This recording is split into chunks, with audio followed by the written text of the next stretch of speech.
Niko 21. Uko 21? Kwani ulikuwa married ukiwa 16 years? Tulipatana tu first benye niliingia campus nilikuwa 19. Mzazi wako anajua umeolewa? Huyo sasa. Wakakubali uolewe? Sasa nilipata ball. So? Ikabidi tu tumemove in plus alikuwa anakaa responsible na anaweza provide. Ulifosiwa ama ulitaka? Wazazi wangu aliniambia niende kwa mtu alinipea ball, so mimi nikaenda. So unapenda jamaa ama wewe unakaa tu juu ball ilikuleta?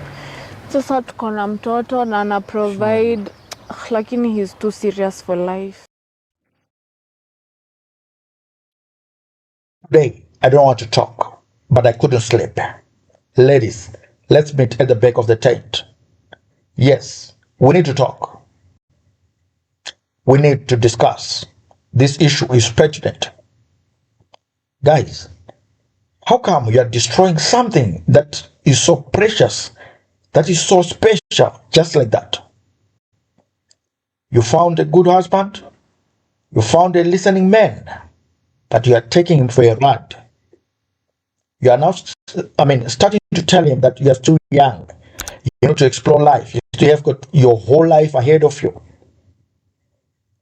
You are blaming him that he married you when you were so very young. You don't want to explore things, to test other things outside there. Why didn't you tell him ahead of time so that he wouldn't have invested so much in you? Guys, is that fair? Let us talk. Please share your thoughts in the comment section. Ama the best thing ndio msiwahi achana, mpatie ball, usikae tu na msichana na umpatie ball. Si ball. You already have a kid. You have a kid? Yeah. Okay, alizaliwa time ya flat sana. Jaribu kuangalia factor perfecting. Ali kuzaa. How old? Ndo ameturn 1 year just the other day. I think ilikuwa maandamano ya last year. Wow, but congratulations. Yeah. Asante. Has it changed in any way being a new dad or a new mom in town? Probably. What have you learned out of parenthood? I have learned a lot. E.g.? Kani kula nimelan mengi. One? Naona aje kwenye kwetu nimefikia hapa sasa kwa a parent. Anytime tu mama aliniambia kona ball, hiyo kitu imenichange sana. Kitu cha kwanza niliamua kufocus na life, kuwa serious na maisha. Ulikuwa joka kwanza? Actually mama anajua nilikuwa joka. Si jokes. Ana focus kweli ama ni hivi? Sai ana focus sana. A lot of things niliamua kucut off. Maybe ilikuwa I had a bad story but kwani ulikuwa mwizi? Sajua life ya comrade. Ndio maana ni comrades flavor. So right now your life is flavored. Umetoka flavored? Seriously, ame flavor ama unampatenga stress? Nakupatanga stress baby? Easy. Unampelekanga kimdomo? Sure. Ama ni wacha jiseme. Nakupatenga stress? Hapana, she's actually naona kimwili uko buheri wa afya. Ungekume unatembea hivi. You can see that this video is testament to the fact that cheaters are not always bad. Cheaters are sweeter, even sweeter than wine. Yeah, you won't complain. They are good at managing you, at managing a relationship. The relationship would be running smoothly. They are hard workers when it comes to balancing things. They would meeting the demands of their side dishes and at the same time satisfying you, even in bed. That's what cheaters can do. You won't suspect anything. As you can see, this husband or this man is actually saying he has nothing to complain against his wife. He was being satisfied. He was getting everything he wanted. Everything he wanted, you can put it in quotes. Yes, because it's an issue of the mind. If your mind is satisfied, you have nothing to complain. Because you'll be getting everything she has. Everything you'll be getting. But not that thing as deep as, the psychological understanding or the emotional satisfaction. Because emotional satisfaction is an issue of, what your mind is telling you about the other person. If you realize that they were cheating on you, even if they were giving everything to you, you realize that it wasn't enough. They were giving you something which was, not to the fullest. So that's when you start to get the pain. But unless somebody discloses those things to you, you're not going to complain. Not the bad or the good part of cheating. Anyway, that's what this video is going to show us. The man was satisfied. The man was happy. He was so happy. But cheating was actually being done in the background. The wife was extremely chill. Let us watch. Show me the ama hanya. Ai, huyu hapana. Kuna wasichana unapigana nao kwa inbox? Hakuna. Anakuonyesha He's locked. Anakuonyesha kasi. Si ndio mimi ufanya transaction. If a man gives you his phone, run mami never look back. Ai. He knows. Sasa unasema imagine sasa zile ukiwa na wasichana wengine unasema mine is good, imagine hata simu yake. Anakuonyesha simu natumia. Na wewe unaona yake. Sasa most of the time I'm busy. Acha nikuonyesha, hebu nisaidie simu yako kama example. Most of the time I'm busy. That's a dangerous position. Kuachanisha ndio na kuonyesha example. Mustn't be always busy. Ukiwa na bwana yako kama utakram hizi vitu ni shauri yako. Usijali mkuu, si copy number ya bibi na muonyesha bibi. Naweza sikram ama tuzielewe. 2 3 weka plus, piga tick, weka hii, then una launch. Hiyo ukikram ukae nayo, mzee atakupatia simu tena. Utakuja kwa nini? Unamwibia tena siri ama? Kwa tu siri. Hai. Hii siri.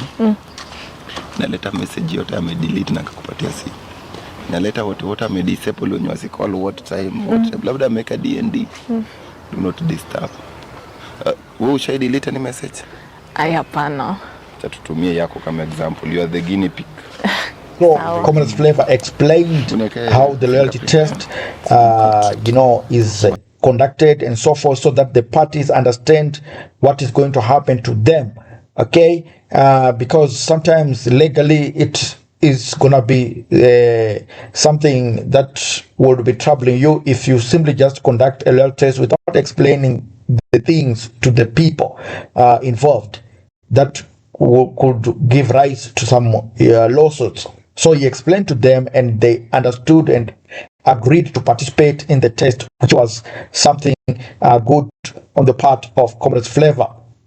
Let us then watch to see what the result turned to be. Umedelete mingi paito. Unaona ukiona hizi zenye zinakucha hapa color purple. So delete zote.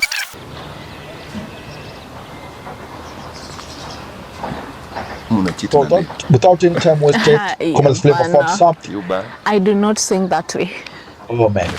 So when that microphone is taken from you, it shows that maybe something has been found in your phone and they do not want you to disturb by saying something or to talk, to disturb their audio when they will be reading the messages on the phone. 1 minute, as we also see how he swings. So is the man ready to receive the result? Yeah.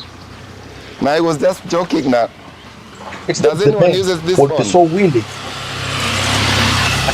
Be prepared. Your wife is asking Teddy, by the way, do you really love me? I'm a cousin Kulanga. I really wish I did, but trust me, I have been there. So all along, umekuwa ukinidanganya. Me, I thought you felt my love right from the first sight as I did. But let's not discuss about love matters. Love is fake as it was made in China. But gosh, really now? So you've been using me all time and unishow love is fake. At story I love mami aziezi. Remember you're married kwanza with a kid. I my kid ain't an issue, Teddy. And wait, before we started smashing, you know right, I had a kid and a hubby. Ulisema nini Teddy? Smashing hapa. Ulisema nini Teddy? You clearly said you are okay. Kindly can we talk about this? I'm even willing to come over, we said to this. At Misawa just come. Kwanza I have some blue bubble gum. We need to get high before uniambi story and we have sex like rabbits. Okay, I'm telling you something serious now. Unaongelea weed and how high you wanna get before we fuck. Unapenda kunikula ukiwa high. Ama am I not attractive to you? Akasema I hate chatting, just come through. Atina mimi leo staki weed. If I'm coming, no weed, nor sex. Kwanza until we settle this, kama I'm in love alone, I need to... Bro yako ni mchungu lakini. Who is Ted? Nani? Who is Ted? And that's a normal response at first glance, because nobody is prepared to just unleash the truth inside them. So they need something, some exciter for them to speak out the truth. Sema tu ukweli. Sema ukweli. Hakuna mtu anaitwa Ted kwa simu yako. Hakuna. Ukweli. And the man you can see, he's been crushed. Who is Ted? Sijui Ted.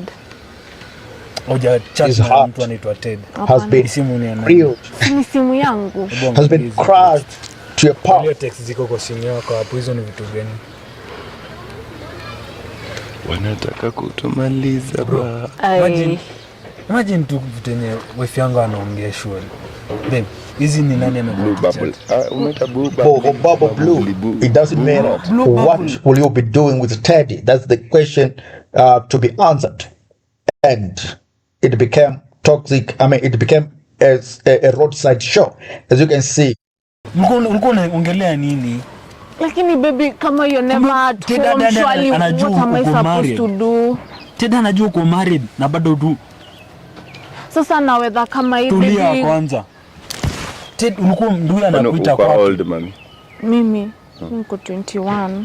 Kwa 21.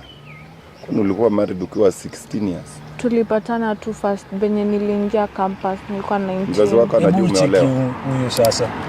Wakakubali uolewa. Sasa nilipata ball. So ikabidi tu tumemove in, plus alikuwa na responsible na anaweza provide. Si wa mulitaka. Mimi wazazi wangu aliniambia niende kwa mtu alinipea ball, so mimi nikaenda. So unapenda jamaa ama wewe mnakaa tu juu ball ilikuleta? Sasa tuko na mtoto na ana provide, lakini he's too serious for life.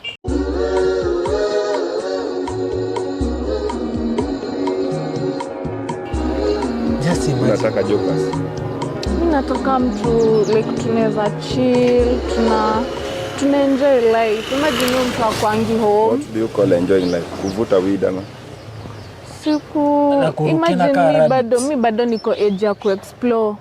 Age ya ku-explore. So ngeniambia from the first time nimekuintroduce hadi kwa wazazi wangu, ni kitu kama hiyo. Yani kwetu hakuna mtu mwenye yako. Unampenda? Bro, mimi sioni haja na wewe. God have mercy upon us. Hani nimekaa na wewe this long. Kasi ni akanda mduniani huko na mimi sina rada zako. Bro, imagine tu. Nimempeleka kwa wazazi. Hakuna kitu yenye mimi sipatiki udem, hakuna. 21 utamconvince na nini sasa bado. Imagine we have a kid. We have a kid, but hata unaenjoy time na familia yako. Unakuanga home. Sikuangi home, sina kuanga na kutafutia babe. Sikutafutiangi. Enda tu msmash na Ted huko kama rabbits. Mimi sioni haja tu ataka na wewe. Enda tu tafuta Ted mkae naye. Mimi sioni haja na wewe, ishia tu. Bro, sawa. Acha udem tu, ishi kitu gani? Ishia. Unakimbilia ndoa kama unajua bado you are still over HORNY, yani na marriage unajua nataka watu hapa. Sasa ilikuwa good in the beginning, lakini mtu kama huyo ako serious. So, as you can see guys, I have my whole life to live. The woman's behavior or her attitude towards the end of her marriage is also troubling Comrade's Flavor. Yes, Comrade's Flavor has been troubled. The woman seems not to care about the consequences or the impact of her decision not to beg or not to seek some reconciliation from her husband. You know, her attitude also shows that maybe her parents are ready anytime to accept whatever decision she makes.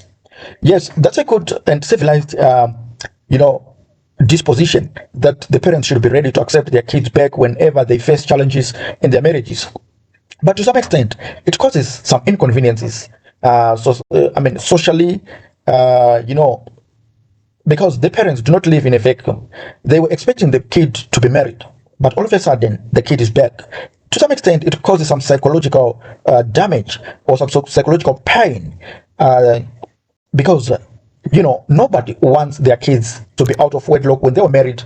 Then all of a sudden, without some justifiable cause, especially when their kids are the ones at fault, where they will be accused of cheating and so forth, and parents are not ready to accept kids on that basis. Yes, in those extended cases where extreme cases where we have got issues like domestic violence and so forth, yeah, parents should be able to accept the kids back, but not on cheating grounds. So, it's a sad situation. It's a sad situation. Guys, when you make those decisions, just know that you would be imposing pains on your parents. Yeah, they will accept you back, but do not always ride on that basis that you become so reckless and ending up, burdening your parents, unjustifiable. That's not good at all. That's not good. All right, we also learned this important lesson that we mustn't marry. Yeah, we mustn't marry very, very young kids. It's like this relationship started when this lady was 16, 17 years, right? And in 2019, they end up marrying because the lady was now having a kid. Oh my God. And now she's 21 now. Hey, she's now a fully fledged woman. She now wants to explore.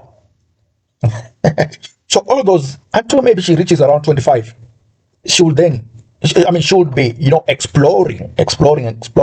And that won't be good to you if you want somebody to settle, because she's not yet in the bracket of settling. So to some extent, we may blame her, but a reality check will show you that your decision to marry a young person wasn't at all good.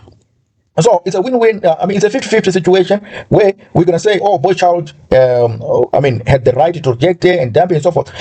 But from me, I'm going to say, Boychild, come back. Try to reason with her. Yeah, try to reason with her. She's got your kids, and that one can never be erased. It is going to haunt you for the rest of your life, because when you are now around 40, you will start to miss this lady again. She was the mother of your kid and so forth. Yeah, cheating at this age, I can't actually fully blame her. She's very young. She's very young. You married her very young, so you need to understand and be the pains associated with your decision. You made a decision to marry a very, very young person, so you just have to have some shocks. Yeah, you need to have some shock absorbers when such things like cheating, are witnessed in your relationship. You just need to cool down, take your boo back, take your baby back. Yeah, because you were the one who made the wrong decision first. Because this woman is actually, realizing that, oh man, she fell for somebody who was responsible in terms of support and so forth. And because also she was pregnant at the time, she had no choice. And that is going to be the reason that's going to haunt you for the rest of your life, because she's always going to blame you that you took advantage of the pregnancy, you took advantage of the financial support, and you ended up, making me your wife. But I never cared. I never wanted to be married at that time. I just wanted a fling, but you ended up making things worse for me. So the best part in this case is that the man should compromise and come back. Yeah, he should come back to his baby. Let us finish the rest of the video, guys. Thank you so much. I love you. I love you, Kenya. I love you so much, guys. You're wonderful people. You're wonderful people to me. United States, Zimbabwe, everybody else. You guys are wonderful. Thank you so much. Mwah.